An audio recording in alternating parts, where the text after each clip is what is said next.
Yes, now. So the screen is visible to everyone? Yes, ma'am. Okay. So today we are going to start this next topic, which is known as system structure, or we can say various structure of the operating system, right? So uh, operating system structures means what? On the basis of the working of the operating system is decided, or operating system can be implemented with the help of these different structures. Okay, so the structure of the operating system depends mainly on how all the components are interconnected and how they are organized and working into the kernel, right? So this is the aim of the structure of the operating system. Now there are various structures are available, in which the first structure, which is known as, here written is simple structure. So simple structure means what? A structure which is not having a defined structure, or we can say it is a small, simple and limited in terms of the functioning of the OS. That's why it is known as a simple structure. So example they have given of this simple structure is MS-DOS, right? Initially the MS-DOS was implemented. So what they are saying is MS-DOS, which is written to provide the most functionality in the least space. Then it is not divided into modules. Because in present scenario, whenever we talk about the OS, we talk about the functions of OS. Functions of OS means various modules. The working of the OS is based on various modules or on the basis of various functions. But whenever we talk about MS-DOS, that's, that MS-DOS structure is not divided into modules. Okay, so this is the first point they have written for the MS-DOS. It is a simple structure and it is not divided into modules. Then, although MS-DOS has some structure, its interfaces and levels of functionality are not well separated. We are saying it is a simple structure, a small structure, and also it is a limited system structure, right?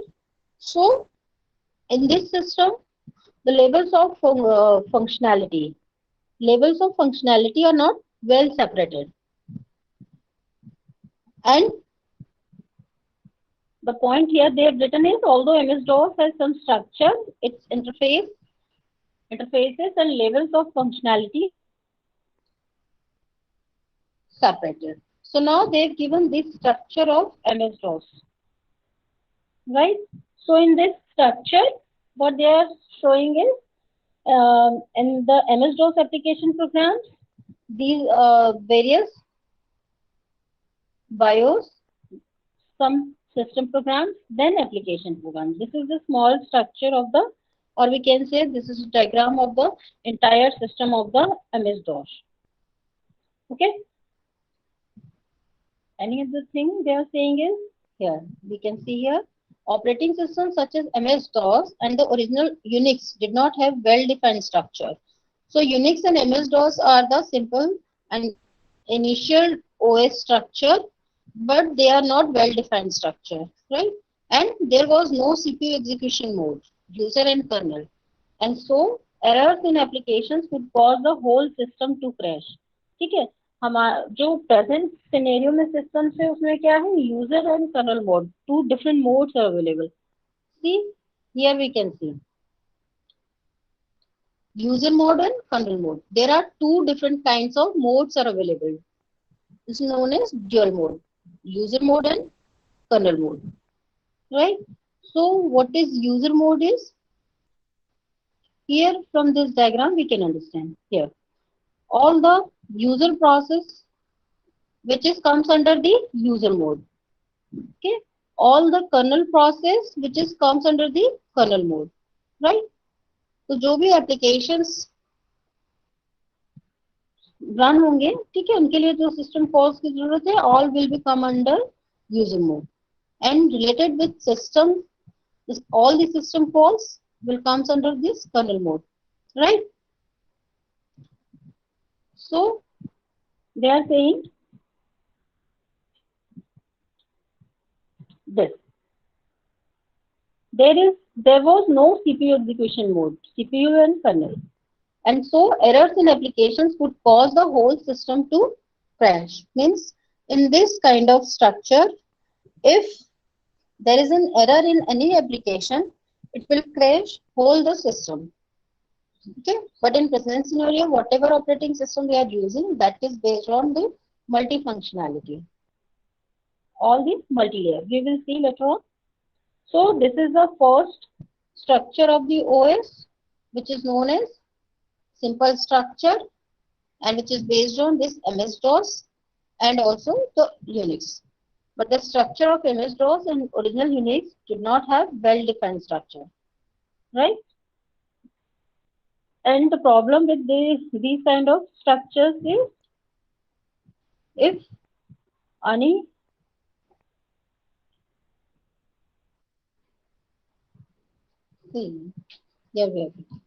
if any applications will get error, it will crash whole the system. So this is the simple structure of the operating system.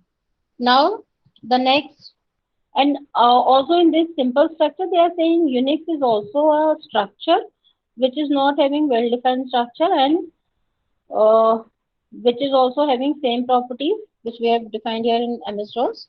Means it is a simple but limited functionality system. And also they have written here is Unix limited by hardware functionality. The original Unix operating system has limited structuring. The Unix OS consists of two separate parts, system programs and the kernel.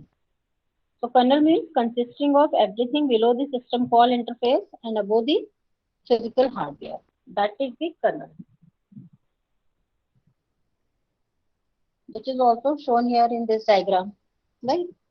All the user process is comes under user mode, and the kernel process comes under this kernel mode. And what else they are saying is provides the file system, CPU scheduling, memory management, and other operating system functions, a large number of functions for one level. ठीक है, तो यहाँ पे ये बता रहे हैं कि जितने भी functions होते हैं OS के, वो क्या होते हैं, all based on the one level. They are not divided into different levels. So that's why they are saying if any one application will get the problem, the whole system will crash. The thing is written here is, okay, due to the single level, if any applications get error, it cause the whole system to crash. Clear? So these are the structure, simple structure, MS-DOS and Unix structure. Now the next kind of structure they are saying is layered structure. So layered structure means whatever operating system they use, which is based on multi-programming, it is based on, mostly it is based on layered approach. So this layered approach is what? The operating system is divided into a number of layers or labels, each built on top of lower layers. The bottom layer, layer 0, is the hardware, and the highest layer N is the user interface. So with the help of this diagram, we can see how that layered structure looked. So in this diagram, we can see various layers of the operating system, right?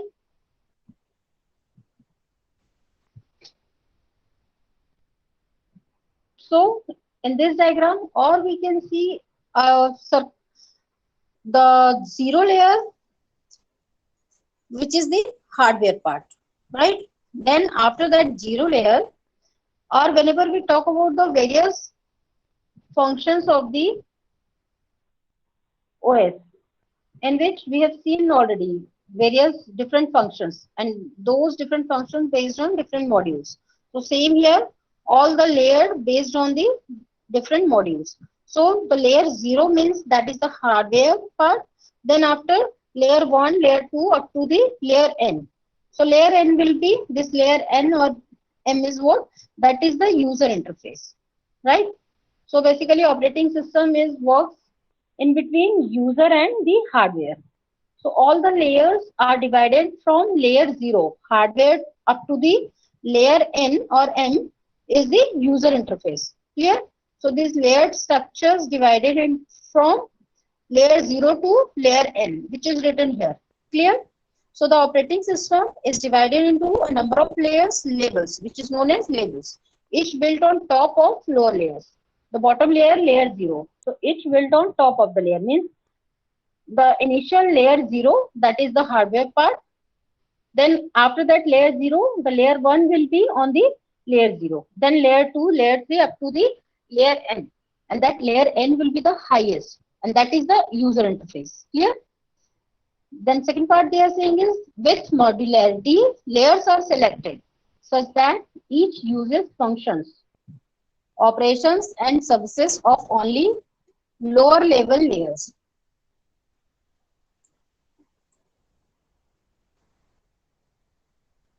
Okay, so in this part, they are saying layers are selected such that each uses functions, operations, and services of only lower level layers. Means whatever module user want to use, it will use from this structure from layer 0 to higher layer. So this is the layered structure, or we can say it is based on modules, or we can say various functions divided into various modules that are shown in this structure in the various layer. Right? So these layers are designed that each layer uses the function of the lower level layers only. Right? This simplifies the debugging process as if lower level layers are debugged and an error occurs during debugging, then the error must be on that layer only. As the layer level, as the lower level layers have already been debugged, right? So whenever any kind of error will occur in the any layer, only that layer will be affected. Not other layers will be affected because of that. But in case of MS-DOS, we have seen if any one application will get error, or whole the system will crash. But here any layer which will get error, only that layer will be affected, not other layers will be affected in the OS, right? This is the advantage of this kind of layered structure or the module structure. And also we have discussed what is the advantages and disadvantages of the modules. Okay? So based on the modules, what will happen? Debugging, maintenance, all these are easy as compared to our system is having only a single layer, right? So that's why they have divided this structure into number of layers. So if any one layer will get problem, only that layer will be affected and other layers will not get affected from that error. Clear? So this is the advantage of the layered structure. They have shown here.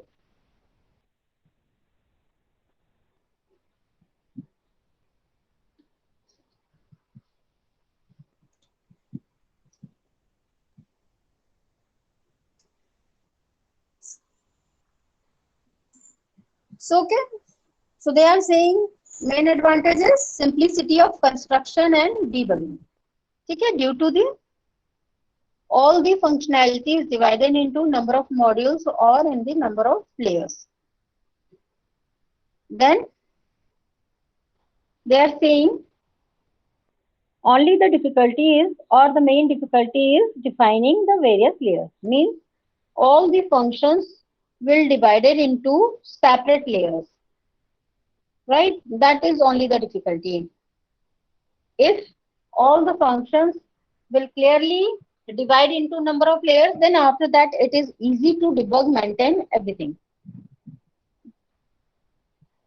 And another thing they are saying, the main disadvantage is that the OS tends to be less efficient than other implementation. Right? So what the in this disadvantage, what they are saying is the structure is that at each layer the data needs to be modified and passed on, which aids overhead to the system.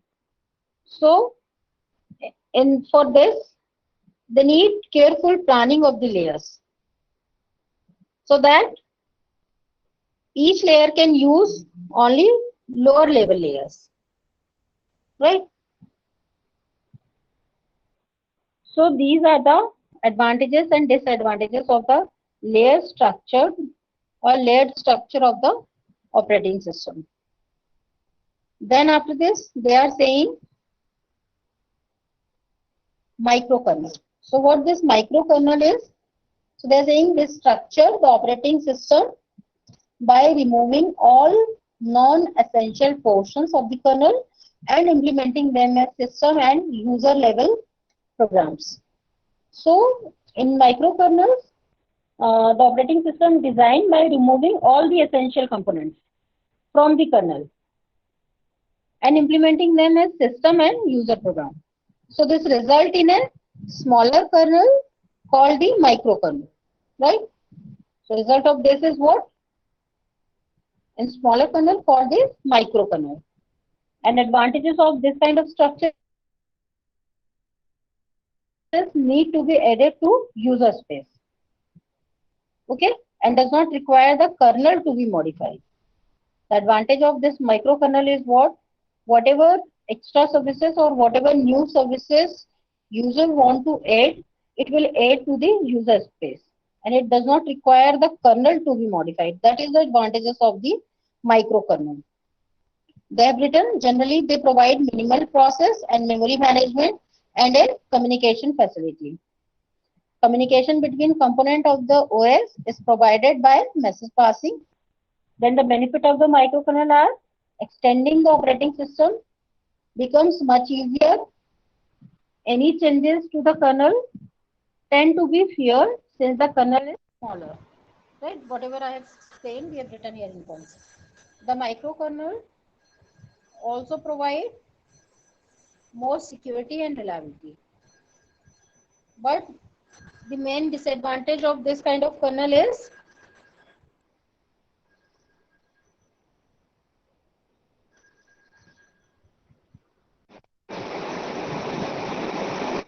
main disadvantage is poor performance due to increased system overhead from message passing. Okay, so here they use message passing method from user to kernel level. But due to this or due to the overhead from message passing, it becomes a disadvantage of the microkernel. Otherwise, this microkernel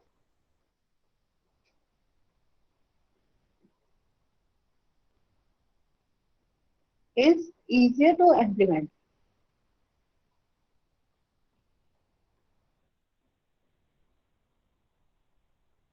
So this is the structure of the microkernel architecture. We can see here user level and supervisor level. Right? There microkernel is available and in the user level various processes and libraries are available. So this is the structure of the microkernel. So this Mac OS is an example of this type of OS. ठीक है microkernel का जो example होता है that is the Mac OS. Right? So every time we does not require to modify kernel in this microkernel. This is the because of that it is more secure and reliable. So this is the overall about the microkernel. They have given various examples of the microkernel. So these are the three main kind of structures we have seen. Simple structure, then layered structure, then microkernels. So the OS, which is based on multi-programming, in which we have to categorize all the functions of the OS in the various layer or in the various modules. So every modules have same type of functionality in which as compared to the other modules. So because of that, what is the advantage of this particular modular system? If any one module is having any problem, any kind of problem, only that module will be affected, not other modules will affect. And if we want, or if a user want to modify any single module, it will not affect to the from the other modules which is available. Any one module will stop working, other modules will not be affected. These are the advantages of the, we can say, layered structure or modular structure. So if anybody have any question, can ask.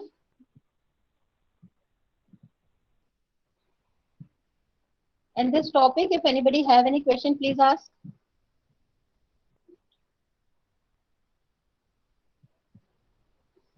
Okay, so we'll start next topic.